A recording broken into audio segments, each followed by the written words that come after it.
A real beauty today. I do love a good mountain course, and this one's one of the best on GSPro. Got Bear Dance by Mashi.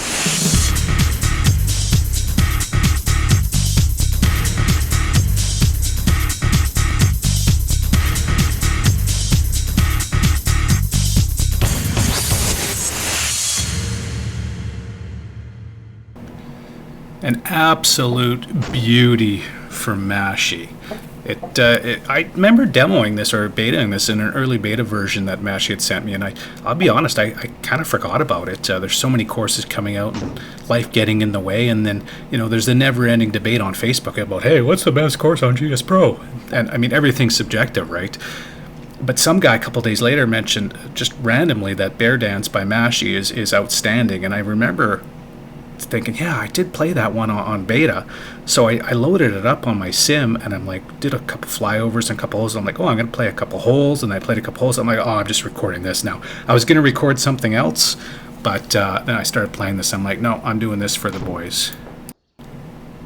We were talking earlier today on the OPC Designer channel about, tree line courses and elevation change and Ren PUD runs. He had to delete domain La4S because was stressing him out because he kept spraying into the woods, and I was going to give him the answer my teenage daughters give to me. Hey, PUD, that sounds like an issue, not an issue. I got a lot of attitude for my daughters, but I love them most of the time.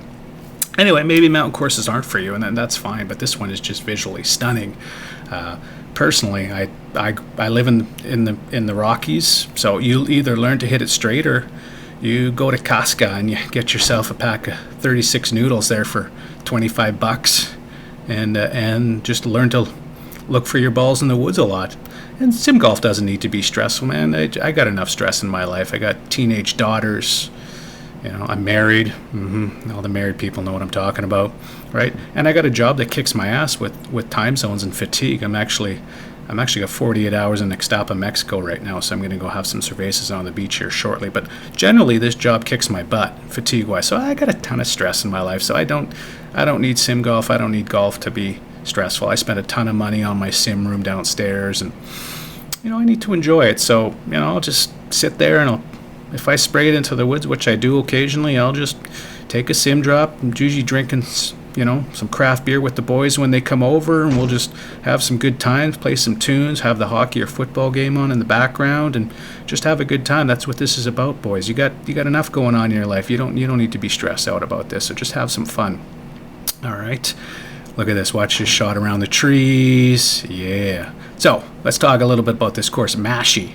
All right. He's a Denver boy. He loves the courses with elevation changes. And as a guy who likes to design mountain courses myself, I can appreciate this course. And honestly, I think this and Domain right now are the two best mountain courses out there. They're really fantastic. Like, just again, all the stuff I look for, the texturing, the colors, the GSPro. When I talk GSPro, you guys may not know what I'm talking about. It's Vegetation Studio Pro. So it's this asset we purchase with all, you see the grass on the right side and the trees and stuff like that. That is just makes it super easy to plant stuff, and unlimited ways we can get really creative. Before, you manually had to plant all your trees and grasses, and it was the most laborious, or as John Mayer would say, the laborious part of building a course. But now it's quite fun and a good time. GSPro has made it easy, and you could just get so creative. And the performance on it also is the performance you get from GSPro allows us to do this. You couldn't do this with this amount of planting before, and I mean, we'd all be running at about 5 frames per second. So, okay, let's talk about this hole. This is exciting. Fly over. Now, there's a bit of a story here with this one. Look at those bears. All right, this is true. Yeah, thumbs up from Rusty. This is a true Mashi animation special that he's put in with these bears here right now. Here we go. Look at them running across. Now, there's a story with this one. So apparently, last summer, Mashi's daughter was playing in a tournament up in Evergreen in Colorado, and they were on 18 on a downhill par 4 back towards the clubhouse, and they were walking down the fairway, and they saw a family of bears come out of the woods and walk across the fairway right by her ball. And so he said that's where he got the inspiration for that. Basically a mom and dad with a couple of cubs following behind. So well done, buddy. Great water reflections here. And this course is pretty unique in the sense that 100% of the assets in Unity that we use are from the Nature Manufacturer mountain pack that was backported by Stingray. Remember, I don't know if you saw my last video on Whispering Pines, but I talked about how Stingray has basically spent countless hours backporting a bunch of stuff so we can use it. Well, this course is using that stuff from Stingray. Remember I talked about the community, see how it's all coming together? Basically the designers win and you win, and you get the odd guy that still complains, well, you know, I gotta spend $250 on this, but you know, whatever. It's just, this is where we all win, by guys kind of pushing the limits to see what we can do. So he wanted to kind of, we basically have a bunch of base pack assets. So he wants to go a different direction in this course. So he wanted it to stand out. So this is basically the first course, maybe I think it's the first course that are strictly from that mountain pack. So well done. All right, nice approach shot here. Playing pretty good on this course. What do we got here? A par 5. I got rid of the tiles also. I found that they got in the way, so I've just got a distance marker now counting up for my shots, but I felt like the tiles were kind of in the way as I blow that putt by. I should be able to drag this here. Take a look. What shot is this? There we go. Oh, birdie. Yeah, thumbs up. All right. Great course. Now I'm waiting for one of the holes where I can talk about another feature that Massey has used with the clouds, but I want to get a good shot of it. So we'll just keep a playing commentary here. I know I haven't talked much about golf in the last couple, but things are going pretty well. Like I said, I'm a mid capper. I don't hit the ball far, maybe 250, 260 on my driver, but I'm generally pretty straight. Again, living in the mountain courses, you kind of learn to hit straight, maybe not as far, but that kind of, otherwise, like I said, you're going off into the woods all the time. Okay, here's one. Let's see, those clouds in the background. Let's talk about that.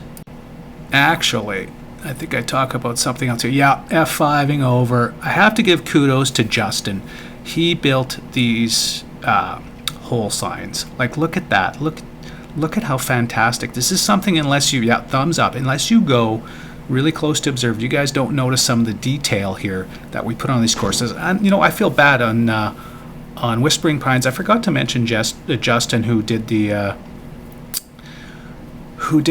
all the clubhouses, and Justin is one of our blender experts. So he spends a lot of time. You may not have heard of him. I am going to feature one of his courses that's fantastic at some point here. But he is our blender expert along with R. Dyer, and those two really spend countless hours building stuff for us for free. Remember the whole community thing, right, that I talked about as I blow one by here on a putt. But thanks to Justin and guys like him, we get to put all this stuff in our courses, and they do it for free.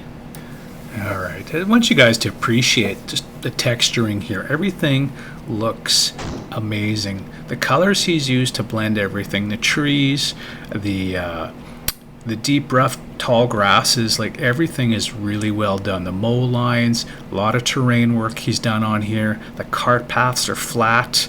That's a lot of work we have to do also. I really like the deep colors he's used here. It just blending it in, and there was some of those clouds I'll talk about a second here. I'm going to talk about those, but he's really done a fantastic job. And let's talk about these clouds we got going on here. You see these clouds in the background? So this is one of those things where I talked about before with the community. So Massey kind of experimented here, and he did this with the particle clouds. And this is one of those situations now, you can see the clouds in the background, where because of his experimentation, we all win, because now, you know, some of us will start using this method in some other courses. So when guys push the limits and explore new things, those are usually the best courses because they found something new that we can all adopt. It's like the early days of GSPro when we started using it, some of us, right?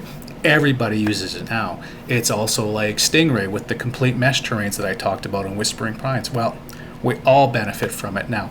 And I believe this is also one of those instances. So basically, he started with the nature manufactured particle clouds. He did some modifications on density, on size and colors, but he was basically trying for two effects with the clouds. The first was a low-hanging cloud off in the distance, and the second was clouds at the top of the mountain peaks to represent some blowing snow from the top. So really well done, really unique, and truly amazing.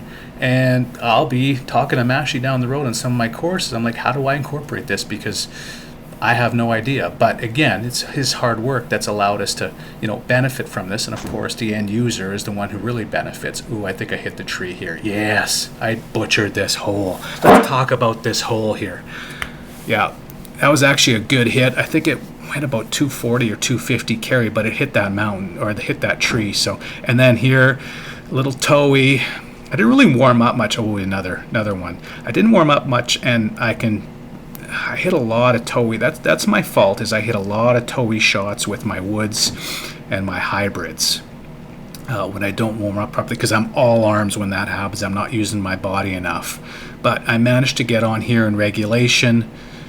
Comes back down the slope a bit, and then we're going to do some putts and stuff like that here. I've pretty much got time here. Have a full beer on that slope. Look at that slope, jeez. But look at those trees in the background. Amazing.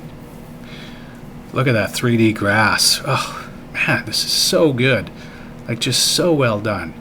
Here we go. Drained it, parred it, yeah, fist pump. Here we go. So you see those clouds in the background that I'm talking about, right? That's all Mashi playing around, exploring. Like, it's wonderful. I didn't ask him who did his T markers, but that's also something unique. If you take a look at them, that's something unique to the course.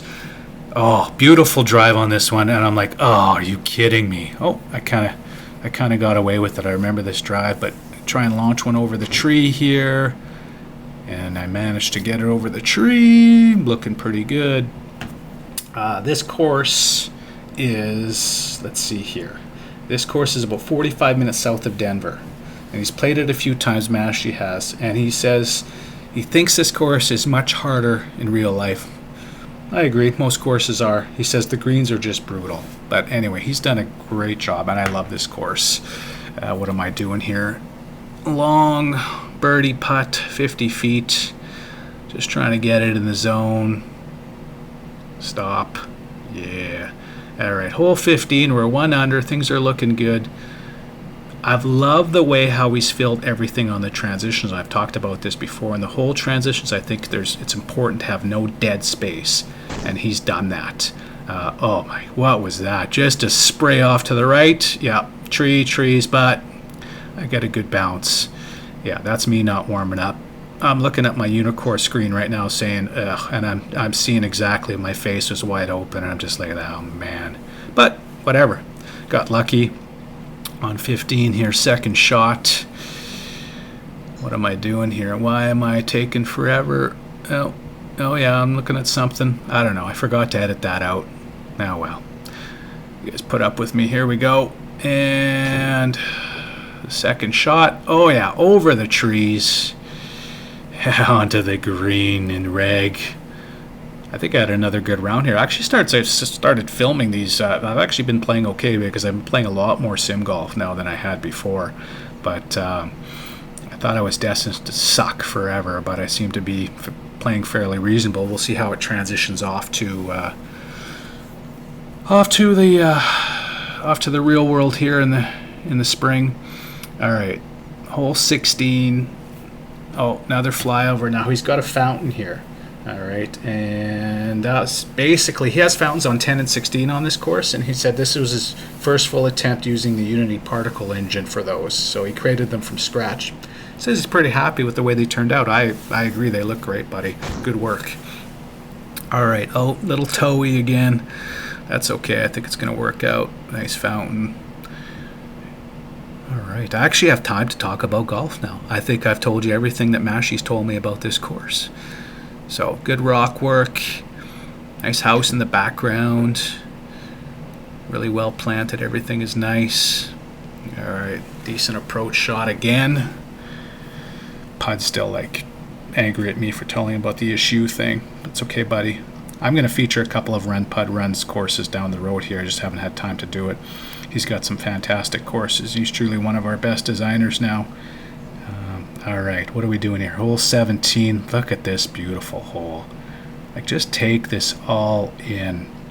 The rock work, the water. Look at the stream that he's got going on. That it looks fantastic. I think that's RAM, one of the paid assets we can use. It's really hard to get it to look good, so he's done a wonderful job there. As I'm coming back, yeah, like I said, it took me a while to figure out this thing was at 6,000 feet, but once I did, I pretty much started clubbing down properly. Still kind of blew things by fairly often. All right, hole 18, last hole, -1. Great job. Look at those low-hanging clouds. This is where it really comes in. Look at the move too, right? It's just, you don't see that on any other courses. Well, you will, because guys are going to love it and start using it. But again, nice texture in the bunkering, very unique with the rake lines. Towie, another Towie 3-wood probably there, which I get away with. Right in the middle of the fairway. 100-yard approach shot. That's usually probably a full 56 for me, or 54 now. I keep changing my wedges, either 54 or 56. All right, we got on in reg, and there we go. Stop. Another par. Great course, Mashie. 71 on a 72 par. I'll take it. Love this course. Easily, like I said, one of the top mountain courses, and a must play and own in your library. And you see it here. I've got it up there. Give it the old favorites at the end. Yep. All right. Good job, Mashie. Thanks, everyone. See you next time.